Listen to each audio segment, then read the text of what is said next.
Depuis toujours, il est réputé pour sa force mentale, sa persévérance et son dévouement. Aujourd'hui, ça fait presque 30 ans qu'il est sur le circuit professionnel. C'est un exemple de travail et de mentalité. Aujourd'hui, nous allons parler du mûr autrichien Robert Gardos. Avant de vous dire bon visionnage, n'hésitez pas à mettre un pouce bleu et à commenter, c'est hyper important pour le référencement. Vous pouvez aussi vous abonner si vous voulez participer à mon objectif des 10 000 avant la fin de l'année. Merci et bon visionnage. Robert Gardos est né le 16 janvier 1979 à Budapest, en Hongrie. Il commence le tennis de table à l'âge de 6 ans, dans un environnement familial parfaitement adéquat. Son frère Christian joue également et son père Peter Gardos est entraîneur du club de sa ville natale, le Budapest VSC. Et il le dit lui-même dans une interview, le tennis de table est une affaire de famille. Mes parents sont entraîneurs, j'ai donc commencé à jouer très jeune, j'ai grandi à Budapest et après l'école, j'allais m'entraîner ainsi que les week-ends. J'ai même entraîné avec mon père. Le tennis de table était un vrai plaisir pour moi à mes débuts et il m'a fallu du temps pour progresser. Autant vous dire que l'environnement familial était très propice à la réussite dans le tennis de table et on le voit même à la réussite de son frère Christian Gardos qui a remporté des médailles aux Jeux paralympiques. Bon, si on revient à Robert, il brille dès l'enfance. En 93, chez les cadets, il remporte les titres en simple et en double mixte au championnat d'Europe junior. Il déménage en Autriche à 14 ans mais continue de représenter la Hongrie jusqu'à ses 18 ans. Et c'est là que le premier tournant majeur de sa carrière se fait. Un désaccord avec l'équipe nationale hongroise se met en place en 98. En 96, il avait demandé la nationalité autrichienne et joue donc maintenant pour l'Autriche. Suite à ça, il rentre pleinement dans le tennis de table international. Et ce qu'on peut dire, c'est que ça lui réussit, au vu de son palmarès. Avec son compatriote Daniel Abeson, ils sont champions d'Europe en double en 2012 et vice-champions en 2013. Pour ce qui est du double mixte, avec Sofia Polkanova, il est médaillé de bronze en 2022 et finaliste en 2024. Et en 2015, alors qu'il est à son prime, c'est-à-dire 18e mondial, il remporte les championnats d'Europe par équipe avec Stefan Fegerl et Daniel Abeson. Et en 2008, alors que l'Autriche fait partie des équipes puissantes d'Europe, il décroche la 4e place aux Jeux Olympiques en par équipe. Pour ce qui est de son parcours en club, je vais pas trop m'y attarder. Je sais qu'il a joué en Russie, à Ekaterinbourg,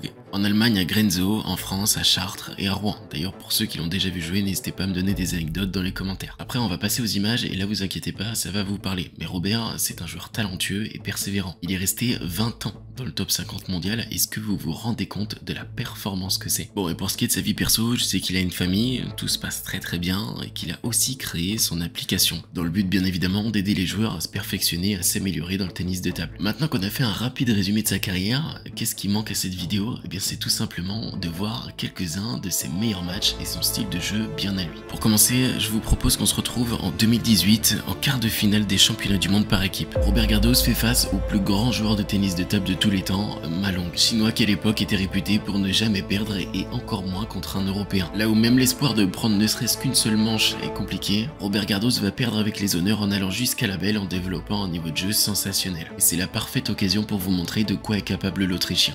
Vous allez le voir, mais Robert Gardos a une gestuelle bien à lui. Contrairement à la majorité des joueurs sur le circuit, il ne possède pas des gestes amples, mais plutôt très courts. Son but est l'efficacité, il prend la balle très tôt, dès que possible. Il a un système de jeu extrêmement agressif, notamment initié par son revers, ce qui fait qu'il reste collé, cloué à la table. Alors contre des joueurs comme Ma Long, on peut se dire que ça va être compliqué pour Robert, sauf que s'il arrive à instaurer son jeu, pour Ma Long, c'est plus compliqué puisque les balles reviennent d'autant plus vite. Robert sert aussi en grande partie assez long pour pouvoir directement lancer le jeu et instaurer tout de suite une dynamique excessive. Ce n'est pas un joueur de rallye, au contraire, plus le point se termine tôt, mieux c'est pour Robert. Ses premiers démarrages et ses contre-offensives sont fulgurantes et pour la majorité du temps, ils surprennent l'adversaire et c'est le point automatiquement. Ainsi, sur ce match, Ma Long a dû batailler dur comme fer pour pouvoir l'emporter.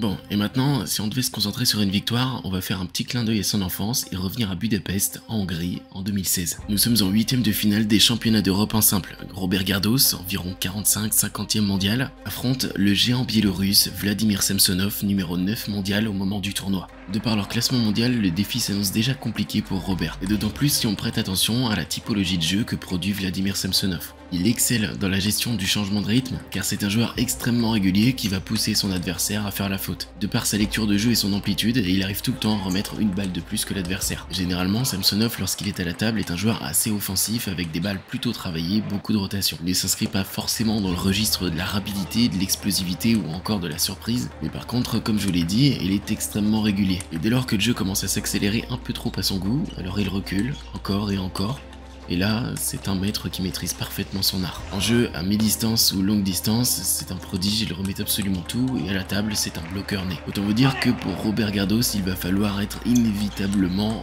régulier et constant, parce qu'au fur et à mesure du match, ses coups forts et explosifs n'auront plus aucun effet sur Vladimir Samsonov. Mais je vous l'ai dit, Robert Gardos est un grand travailleur, il est fort mentalement, persévérant, et il sait prendre le jeu à son compte dans les bons moments. Et ce qui m'impressionne beaucoup avec Robert, c'est qu'il est tout le temps en activité, c'est-à-dire que ses jambes sont tout le temps fléchies, il est tout le temps en appui. Il y a très peu de moments où il est statique, comme on peut le voir par exemple avec Samsonov, où parfois elle peut rester un peu plus clouée au sol lorsqu'il a juste à faire un bloc, on va dire. Mais je pense que la rigueur que s'impose Robert Gardos, c'est-à-dire fournir une qualité de balle supérieure à chaque fois que la balle revient sur la table, eh bien ça lui impose une certaine dynamique qu'il est obligé de respecter. Et on peut le voir aussi à sa position d'attente à la table, il est placé différemment de certains autres joueurs. Il est beaucoup plus au milieu de table, ce qui lui permet de prendre son revers sur une majorité de la table, et vraiment lorsque c'est en plein coup droit, là il va chercher à la démarrer. Et si vous regardez bien, c'est exactement pareil dans le jeu court, il cherche tout le temps à rajouter une sorte de qualité de balle en mettant un petit coup de poignet pour pouvoir la couper au maximum. En soi, si vous voulez gagner sur Robert Gardos, il faut absolument être focus sur l'entièreté du match, parce qu'il n'a pas acquis sa réputation de persévérance pour rien, il est absolument sur chacune des balles. Quand il joue un match, il le fait de manière complète, et je pense qu'on est beaucoup à devoir prendre exemple sur lui. Et je me questionnais aussi beaucoup sur la longévité de sa carrière, parce que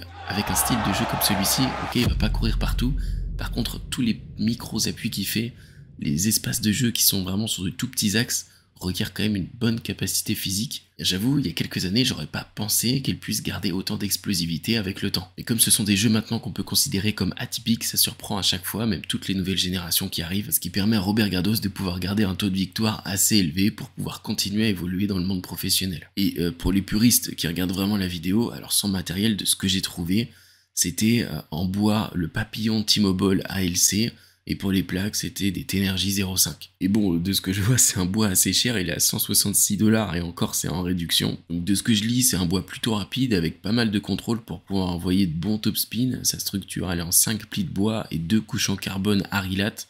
Bon là, je sais pas vraiment ce que ça veut dire, mais je vous le dis quand même au cas où. Et apparemment, les insertions en carbone, ça lui offre une sensation légèrement amortie, ce qui permet d'avoir un tout petit peu plus de contact avec la balle. Et honnêtement, quand on regarde le jeu de Robert Gardos, qui est quand même, faut pas se mentir, plutôt à risque, je pense que ça a quand même son importance, même si c'est des micro-détails. Et pour les plaques, c'est 72 $, encore une fois en réduction, donc ça vous fait une bonne raquette à pas loin de 300 € au final. De ce que je vois, encore une fois, on a énormément de vitesse et d'accroche. Bon, ça c'est vraiment pour les puristes, je suis désolé pour ceux qui regardent la vidéo simplement pour pouvoir découvrir un joueur et qui connaissent pas forcément le tennis de table, mais bon, fallait le faire. Ah oui, et au fait, j'ai oublié de vous le dire, mais Robert Gardos a gagné ce match 4-7-3 avec une victoire écrasante à la belle. Ce match lui donnera la possibilité de se hisser jusqu'en quart de finale où il perdra malheureusement et heureusement pour nous contre Simon Gauzy. En tout cas, j'espère sincèrement que cette vidéo vous aura plu. Je pense que la prochaine vidéo, ça sera un format un peu plus long sur un thème général du tennis de table.